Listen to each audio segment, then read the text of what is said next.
আরে মা আমিনা তোমার ঘরে কে এসেছে বলো না, জোরে বলুন। আরে মা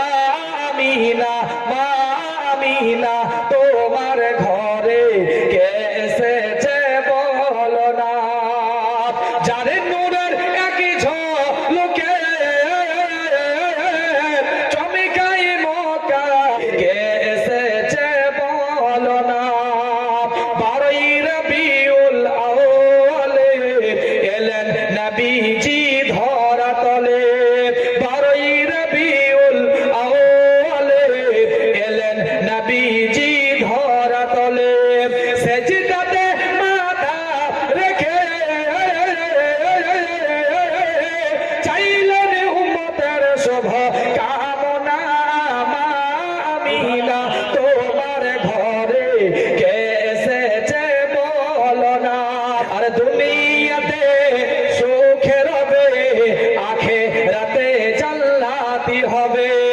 দুনিয়াতে সুখে রবে আখিরাতে জান্নাতি হবে। কে হবে?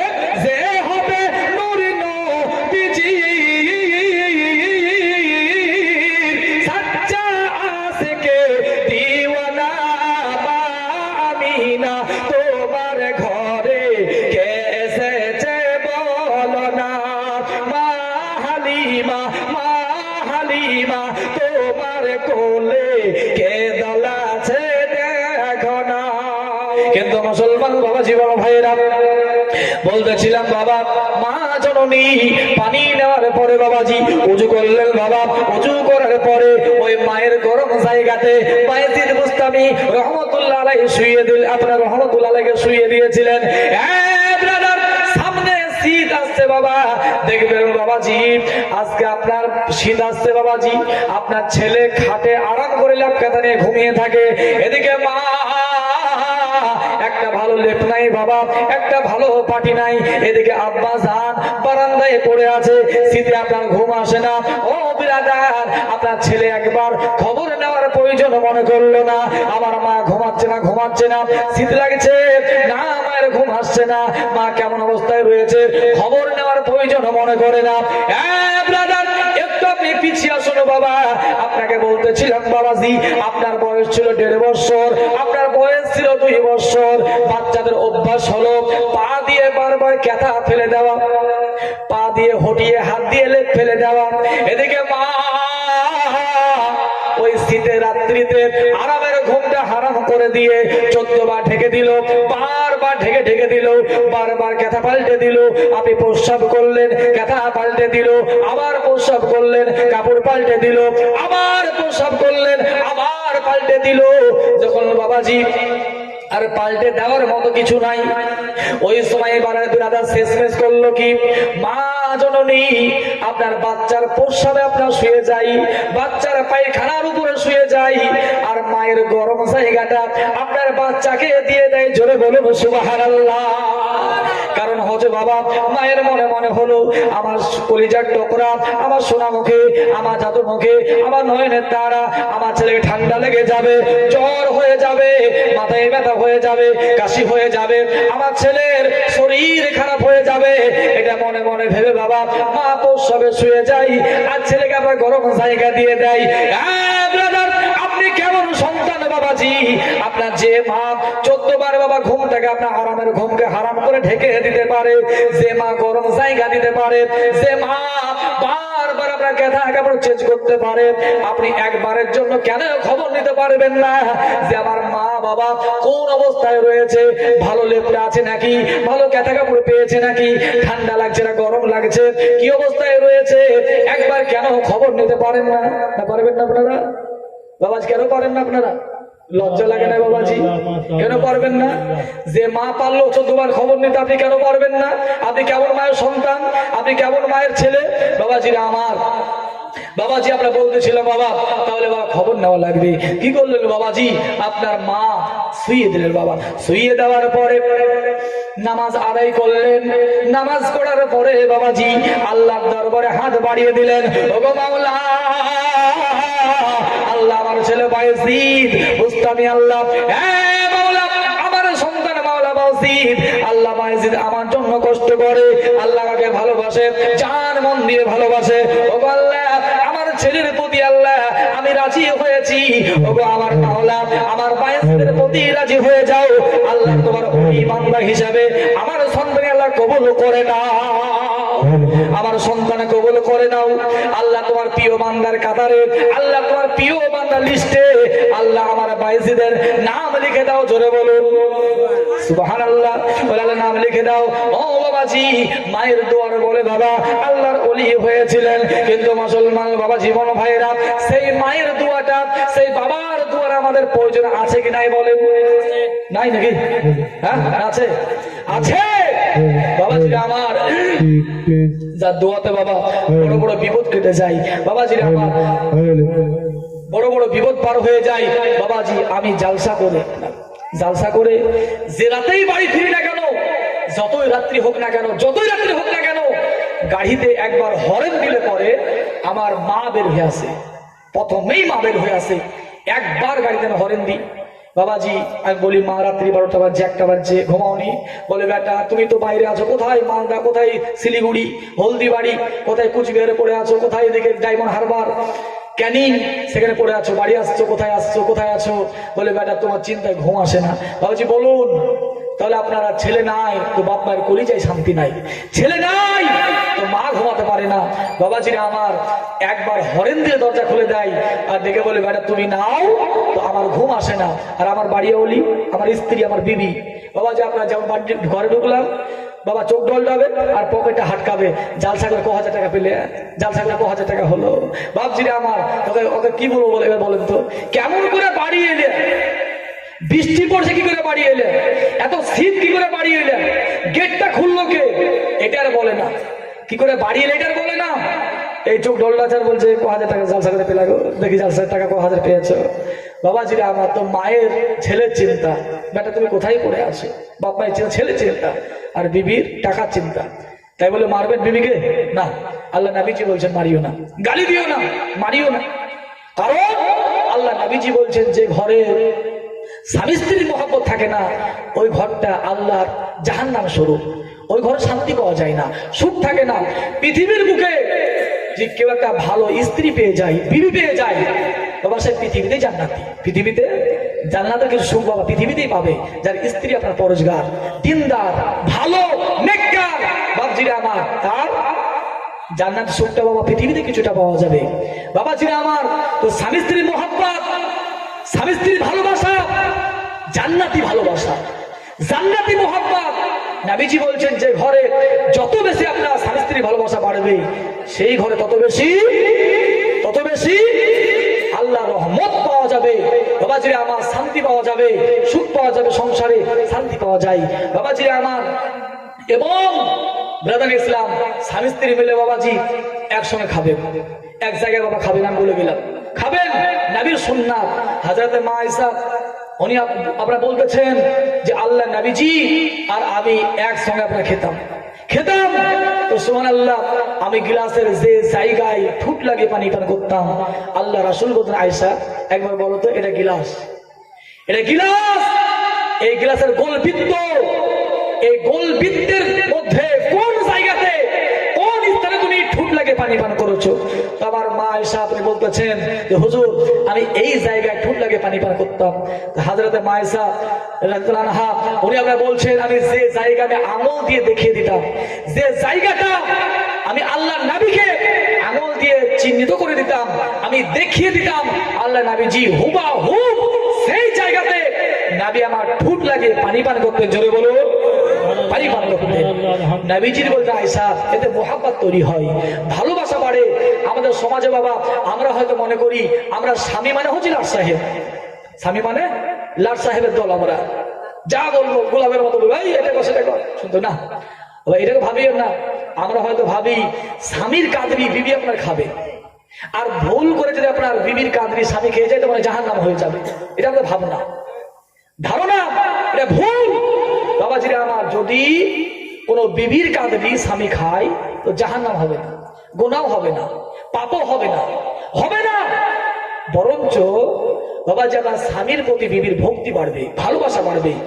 বাবাজিরা আমার, মহব্বত বাড়বে যে আমার স্বামী এমন একজন আদর্শবান, এমন একটা সৎ ভালো মানুষ যে আমার কাঁদরি পর্যন্ত মানে না, সেটাও খেয়ে নেয়। বাবাজিরা আমার, আমাদের কি হয়, যদি কোনো মহিলা আপনার একটু ভাত আপনার বেঁচে আছে, থালা তো আপনার আছে, যদি আপনার স্বামীকে দেওয়া হয়, আর যদি বাবা শাশুড়ি দেখতে পাই, গোটা পাড়া আর উঠে যায়, এমন কলমখিনী বউ, এমন কলমখিনী বউ নিয়ে এলাম, স্বামীকে আপনার কাঁদরি খাইয়ে দিল, স্বামীকে আপনার কাঁদরি দিয়ে দিল। বাবাজিরা আমার, ভুল কি হবে? কি হবে? ওটার স্ত্রী, ওটার বিবি, নাবি খেয়েছেন। মায়েশা বলতেছেন একটা গোস্ত হাড্ডি আপনার আমি খেয়ে রাখতাম, আল্লাহ নাবি নিতেন, নাবি আমার খেতেন, নাবি খেতেন।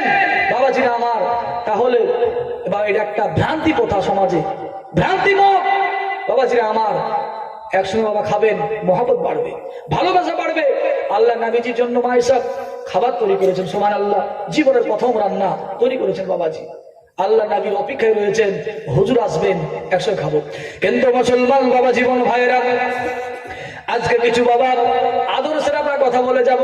ব্রাদার, আল্লাহর নবী আমার বাড়ি এলেন, আল্লাহর নবীজি যেমন আপনার বাড়ি আসা, হযরত মা আয়েশা রাদিয়াল্লাহু তাআলা আনহা আল্লাহর নবীকে ডেকে বলছেন, ইয়া রাসূলুল্লাহ, ইয়া হাবিবাল্লাহ, নবীজি বলে জলদি করে তাড়াতাড়ি করে হাত মুখ ধুয়ে নেন, আমি আয়েশা আপনার জন্য খাবার রান্না করেছি, খাবার রান্না করেছি। নবী আমার গেলেন, বাবাজি আপনার হাত মুখ ধুলেন। বাবাজি আল্লাহ নবীর সুন্নাত হলো বাবা দুই হাত ধুয়ে আপনার খাবার খাওয়া, দুই হাত ধুতে হবে, ভাত খাবেন দুই হাত ধন দিয়ে খাবার খান। নবীর সুন্নাত, নবীজির সুন্নাত বাবাজি ডান পা খাড়া করে দাও, বাম পা করে আপনার খাবার খাওয়া নবীর সুন্নাত। নবীজির সুন্নাত হলো বাবাজি পেটকে তিন ভাগে আপনার ভাগ করে খাবার খাওয়া। তোমরা পেটকে তিন ভাগে ভাগ করো, এক ভাগে খাবার দিয়ে পূরণ করো, এক ভাগে পানি দিয়ে পূরণ করো, তৃতীয় ভাগ ফাঁকা রেখে দাও। আমি নবীজি আপনার বৈজ্ঞানিকের বৈজ্ঞানিক, আমি নবীজি দার্শনিকের দার্শনিক, আমি নবী ডাক্তারের ডাক্তার, আমি নবী আপনার মাস্টারের মাস্টার। আমি নবী বলে গেলাম, তোমরা যদি আমি নবীজির সুন্নতি তরিকায় খাবার খেতে পারো, সুন্নাতকে মান্য করে খাবার খেতে পারো, তোমার গ্যাস অম্বল হবে না, বুক জ্বালা হবে না, কোনোরকম অসুবিধা হবে না। কিন্তু মুসলমান বাবাজি, আমরা নবীর সুন্নাতকে জবাই করে খাই, পরের পেলাম গলা দেখিয়ে ফেললাম নাকি, হ্যাঁ পরের পেলাম গলা বাবা এত খেয়ে ফেলে একবার গলা অব্দি। বাবা খাওয়ার পরে রে বাপ এই বুক জ্বালা, বলে ওই ডাইজিন ট্যাবলেট কিনা খা, গ্যাসের ট্যাবলেট কিনা খা, হজমোলা কিনা খা, থামস আপ কিনা খা, ইয়া খা তা খা, ডাক্তার বাড়ি যা, কালিয়া চোখের ডাক্তার বাড়ি যা। বাবাজিরা আমার, কারণ আপনি নবীর সুন্নাতকে জবাই করে খেয়েছেন, অমান্য করে খেয়েছেন, আপনি নবীজির কথা মানেননি। বাবজিরা আমার, অসুবিধা হতেই হবে আপনার, হবে। ব্রাদার ইসলাম, আল্লাহ রাসূল আপনার এলেন, ওই সময় বাবাজি আল্লাহর নবীর সামনে হযরতে মা আয়েশা রাদিয়াল্লাহু তাআলা আনহা খাবার আনলেন।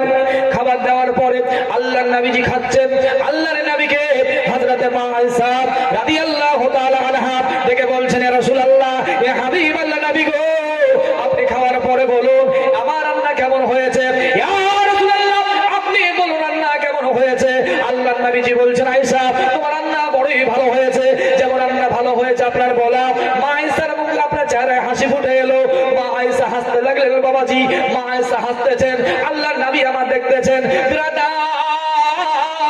আগে বলেছি বাবা স্বামী স্ত্রী মেলে হাসাহাসি করবে, ইবাদতে গণ্য হয়ে যাবে, ইবাদত হবে বাবা। আর কোন মহিলা যদি পর পুরুষের সামনে হাসে, ওই মহিলা জাহান্নাম হয়ে যাবে। ব্রাদার, আল্লাহর নবী আমার দেখতেছেন, বলে আমার আয়েশা আজকে সুন্দর ভাবে হাসতেছে। নবী আমার দেখছেন বাবাজি। এই সময় বাবা আল্লাহর নবী বলছেন, আয়েশা গো আর একটু খাবার আছে নাকি বলো। ডেকে বলছেন, ইয়া রাসূলুল্লাহ, ইয়া হাবিবাল্লাহ, নবীজি আমার জীবনের প্রথম রান্না কেমন হবে না হবে বলে অল্প পরিমাণ দিয়েছিলাম, একটু দাঁড়ান রান্নার ঘর থেকে খাবারটা আনি। এই বলে হযরতে মা আয়েশা রাদিয়াল্লাহু তাআলা আনহা রান্নার ঘরে গেলেন। বাবা যাওয়ার পরে মনে মনে ভাবলেন, আল্লাহর নবীজি বলেছেন আমার রান্না বড়ই ভালো হয়েছে, আমার রান্না বড় ভালো হয়েছে, একবার চেক করে দেখি, একবার মুখে দিয়ে দেখি আমার রান্না কেমন ভালো হয়েছে। ওই সুমাতি মা আয়েশা রাদিয়াল্লাহু তাআলা আনহা আপনার খাবারটা মুখে দিলেন। বাবা লবণ ভালো হয়নি, তেল ভালো হয়নি, ঝাল ভালো হয়নি, রান্না মোটেই ভালো হয়নি। চোখ দিয়ে পানি চলে এলো, চোখের পানি মানলো না, চোখের ওষুধ আপনার গড়িয়ে পড়লো। কান্না করে করে বাবা আল্লাহ নবীর কাছে এলেন, আল্লাহ নবীকে জড়িয়ে ধরলেন। নবীজি বলছেন, আয়েশা গো, কি জন্য কান্না করো, কি জন্য কান্না করো, একবার বলো, কেন কান্না করছো বলো। ওই সময়টাকে বলছেন, ইয়া রাসূলুল্লাহ, ইয়া হাবিবাল্লাহ, নবীজি বলে, আজকে আমার রান্না ভালো হয়নি, মোটেই ভালো হয়নি নবী গো। কিন্তু আপনি বলছেন রান্না ভালো হয়েছে, আপনি বললেন রান্না ভালো হয়েছে, আপনি একবার বলুন কেন বললেন আমার রান্না বড়ই ভালো হয়েছে। ওই সুমাতে আল্লাহর নবী আমার বোঝাইছা, আজকে তোমার চেহারাতে হাসি দেখার জন্য আমি নবী বললাম তোমার রান্না বড়ই ভালো হয়েছে, বড় ভালো হয়েছে। বলে আয়েশা, আজকে রান্না বলে ভালো হয় তো কি হয়েছে, আগামী দিন ভালো হয়ে যাবে, ভালো হয়ে যাবে। দেখবেন বাবা, বিবির রান্নার প্রশংসা করলে পরে মেয়েরা আনন্দ পায়, পাই না, খুশি হয় না, হয়। আর যদি আপনাকে ডেকে বলে, হ্যাঁ আব্দুল্লাহ আব্বা, আব্দুর রহমান আব্বা, বলো তো হ্যাঁ আমার রান্না কেমন হয়েছে, আপনি যদি বলেন তোর আবার রান্না হলে নাকি কুকুরও খায় না, তুই এমন রান্না হয়েছে, এটা আমার বড় ভাবি রান্না ভালো। বলে যাও, তুই যদি বাপের বেটা হওয়া তো তোমার বড় ভাবির খাও গা, যাও ও খাও গা, ও দিবে আপনাকে, জান গেলেও দিবে না, বলে ওর খাওয়া যাও, আর আমার খেতে হবে না। বাবাজিরা আমার, তাহলে বিবিদের রান্নার প্রশংসা করলে পরে বিবিরা কি হয়, আনন্দ পায়, খুশি হয়। যদি রান্না একদিন ভালো না হয় বাবা, হাড়ি কুড়ি ভাঙিয়েন না, টান দিয়ে ফেলে দিয়েন না, গালিগালাজ করিয়েন না, বাবাজি মারধর করিয়েন না, একটু শিখিয়ে নিতে হবে। আপনি যতক্ষণে যে মুখটা দিয়ে গালি দিবেন ততক্ষণ আপনি বুঝিয়ে নিতে পারবেন। একটাই মুখ বাবাজি আমার, এই মুখ। আপনি যদি বলেন গালি না দিলে, আপনি বলেন দেখো রান্না সব ভালো হয়েছে, একটু লবণটা কম দিলে আপনার ভালো হয়, রান্না সব ভালো হয়েছে, একটু ঝালটা বেশি দিলেই ভালো হয়। বাবাজি আমার যখন সময় লাগবে, আর আপনি বাড়িতে বেরিয়ে যান, হয়ে যা, তোর রান্না বলা ভালো হয়নি, এতে কি হবে, এতে অশান্তি আপনার মিটবে না, ঝামেলা মিটবে না।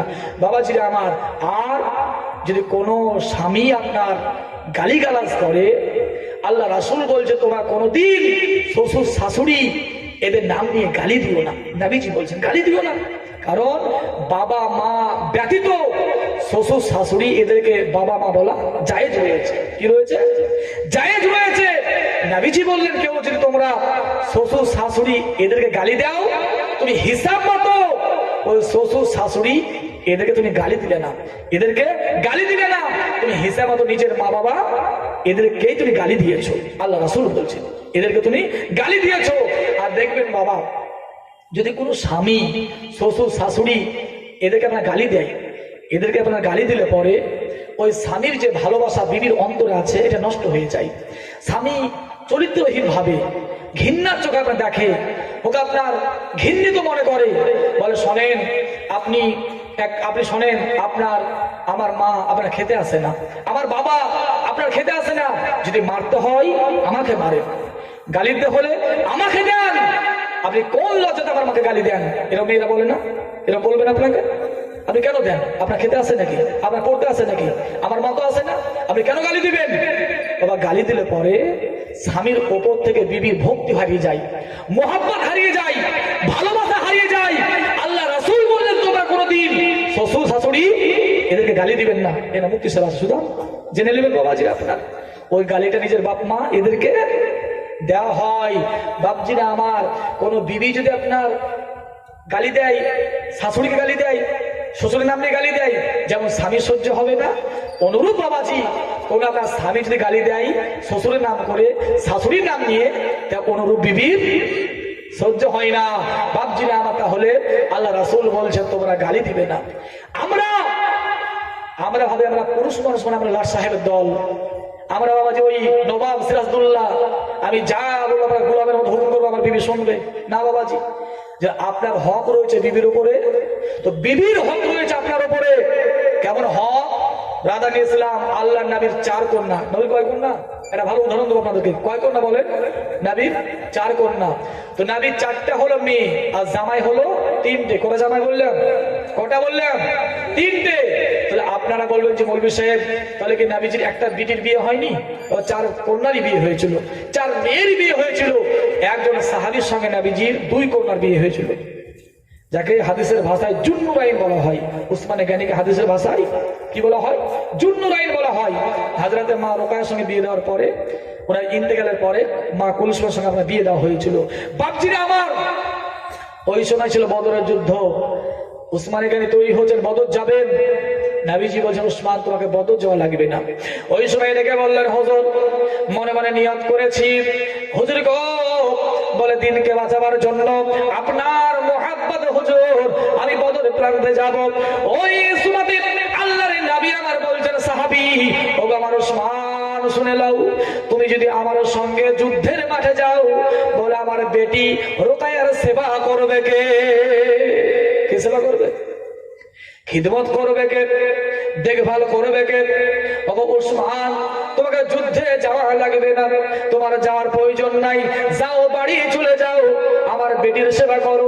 এখান থেকে বুঝতে পারা গেল বাবা, যদি কোনো কারণে আপনার বিবি অসুস্থ হয়ে যায়, ও বাবাজি বিবির দেখভালটা, বিবির সেবাটা স্বামীকে আপনার করা লাগবে, লাগবে না?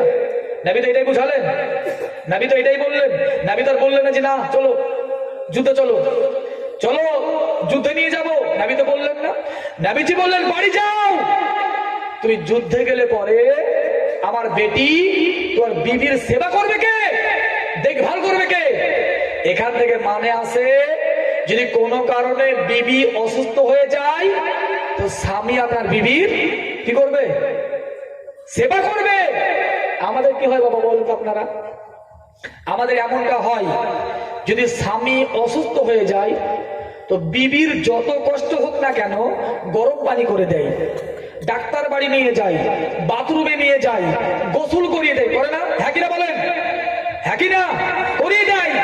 আর যদি ব্যতিক্রম না অন্ধকার পথে আল্লাহকে যাবে গো আমার সাথে, যে পথে নয় গাড়ি ঘোড়া চড়তে হবে খাটুলিতে, আল্লাহকে যাবে গো আমার সাথে, অচেনা অন্ধকার পথে আল্লাহকে যাবে গো আমার সাথে, যে পথে নাই গাড়ি ঘোড়া। যে মৌলবীরা লিখতে যায় বাবা, দিতে যায় না বাবা, দেখবেন বাবা মৌলবীদের বাবা সব দিকে দোষ। যদি একটা মৌলবী একটু জোরে হাঁটে, তো মানুষ মনে মনে ভাবে কার মধ্যে দাওয়াত পেয়েছে, বেশি খাওয়ার জন্য জোরে হাঁটছে, খাওয়ার জন্য জোরে হাঁটছে। আর কোনো মৌলবী যদি বাবা একটু আস্তে হাঁটে, কার বাড়তে বেশি খেয়েছে, হাঁটতে পারছে না, আস্তে আস্তে হাঁটছে, তো মৌলবী জোরে হাঁটলো দোষ, আস্তে গেল বাবা দোষ। জোরে হাঁটলে ভাববে কার বাড়তে দাওয়াত পেয়েছে, খাওয়া লেগে বলে জোরে হাঁটছে, তাড়াতাড়ি হাঁটছে। আর হাঁটতে না বলে বাবা গাহে বেজে আপনার এত খাওয়া খেয়েছে, হাঁটতে পারছে না, বাবা জিরা আমার সব দিকে বাবা দোষ। তা লোকে বলে মৌলবীরা বাবা নিতে পারে, দিতে পারে না। এ দেখেন বাবা প্রমাণ লেখ, লেখ প্রমাণ লেখ। কালীনগর বাড়ি নাকি? কালীনগর বাড়ি কি নাম যেন বললে? মৌলানা মোয়াজ্জেম হোসেন সাহেব, মৌলানা মোয়াজ্জেম হোসেন সাহেব আপনার। অচেনা অন্ধকার পথে আল্লাহকে যাবে গো আমার সাথে, যে পথে নাই গাড়ি ঘোড়া চড়তে হবে খাটুলিতে, আল্লাহকে যাবে গো আমার সাথে। দুইজনাতে যুগিতি করে সুন্দর করে গোসল দিয়ে, দুইজনাতে যুগিতি করে সুন্দর করে গোসল দিয়ে, সাদা কাপড় পরিয়ে দিয়ে তুলে দেবে খাটুলিতে, আল্লাহকে যাবে গো আমার সাথে। চারজনাতে যুগিতি করে, চারজনাতে যুগিতি করে তুলে নেবে ঘাড়ে করে। জন্ম আমার নবীর যুগে হলে কেমন হতো, জন্ম আমার নবীর যুগে হলে কেমন হতো, দুই নয়নে রাসূল পাক দেখিলে কেমন হতো, জন্ম আমার নবীর যুগে হলে কেমন হতো, দুই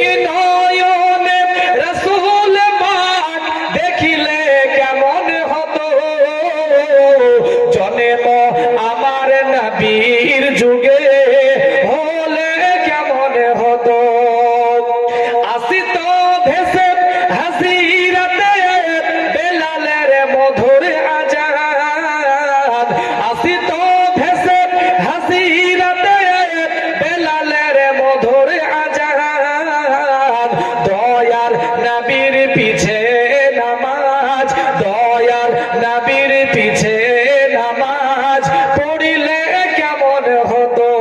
জোরে বলো, একটু জোরে বলো, একবার জোরে বলো, ইয়া রাসূলুল্লাহ, ইয়া রাসূলুল্লাহ। জন্ম আমার নবীর যুগে হলে কেমন হতো, আসিত ভেসে হাসিরাতে বেলালের মধুর আজান, আসিত ভেসে হাসিরাতে বেলালের মধুর আজান, দয়ার নবীর পিছে নামাজ, দয়ার নবীর পিছে নামাজ পড়িলে কেমন হতো, দয়ার নবীর পিছে নামাজ পড়িলে কেমন হতো।